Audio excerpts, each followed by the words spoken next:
Hello friends, daily dictation के लिए channel को सब्सक्राइब कर लें। यह डिक्टेशन 5 सेकंड बाद शुरू होगी।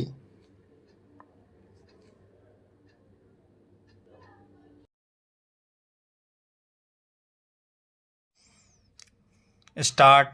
नदियों के जल के बंटवारे को लेकर राज्यों के बीच विवाद नया नहीं है।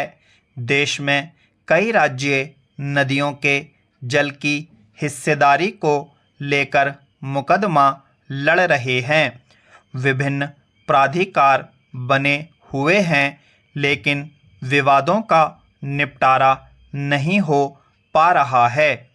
राष्ट्रीय राजधानी दिल्ली को यमुना का जल मिले और सुगमता से मिले, यह मुद्दा अब राजनीतिक स्वरूप ले चुका है। दिल्ली में जल संकट की स्थिति गंभीर है। गुरुवार को दिल्ली सरकार की अपील पर सुप्रीम कोर्ट ने व्यवस्था दी कि हिमाचल प्रदेश 137 क्यूसेक अतिरिक्त जल छोड़ेगा और हरियाणा दिल्ली की तरफ पानी के प्रवाह को सुगम बनाएगा। यह व्यवस्था देते हुए शीर्ष अदालत की यह टिप्पणी बिल्कुल सटीक है कि पानी को लेकर राजनीति नहीं होनी चाहिए। यह विडंबना है कि जब लोग प्यासे हों तो पानी छोड़ने को लेकर खींचतान मचे और जो राज्य दबाव डाल सकता है वह अड़ जाए। हरियाणा और दिल्ली की सरकारों में हथीनी कुंड बांध से छोड़े जाने वाले पानी को लेकर अक्सर ठनी रहती है। इस बार दिल्ली सरकार उच्चतम न्यायालय पहुंची। इस मामले में शीर्ष न्यायालय ने मामले से जुड़े राज्यों उत्तर प्रदेश, हरियाणा, राजस्थान और हिमाचल प्रदेश से पूछा कि वे दिल्ली को कितना पानी दे सकते हैं। हिमाचल ने हामी भरी। अब हिमाचल प्रदेश हरियाणा को पूर्व सूचना देकर पानी छोड़ेगा और UYRB हथीनी कुंड में आने वाले अतिरिक्त पानी को मापेगा ताकि इसे वजीराबाद और दिल्ली तक पहुंचाया जा सके।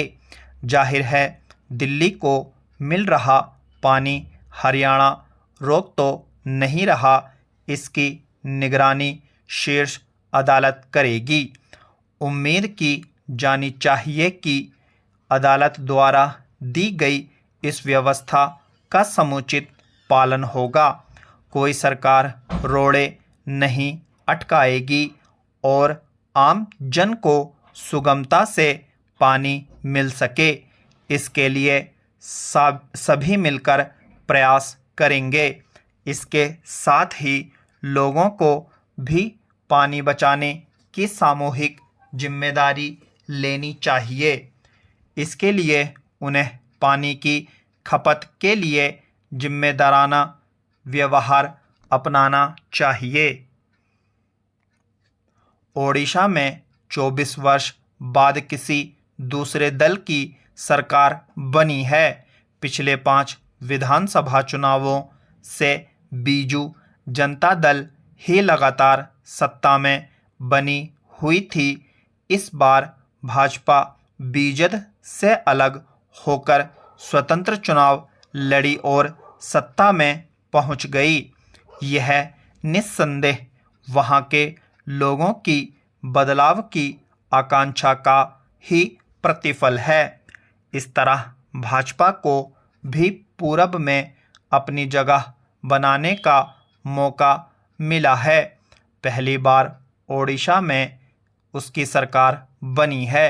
नए मुख्यमंत्री के रूप में आदिवासी समाज के मोहन चरण मांझी को राज्य की कमान सौंपी गई है। मांझी ने शपथ ग्रहण से पहले ही आदिवासी समाज के कल्याण का संकल्प लिया था। उम्मीद है वे इसे पूरा करेंगे। हालांकि उन्हें 24 वर्ष लंबे नवीन पटनायक के कार्यकाल के प्रभाव से लोगों को बाहर निकालना एक चुनौती होगी।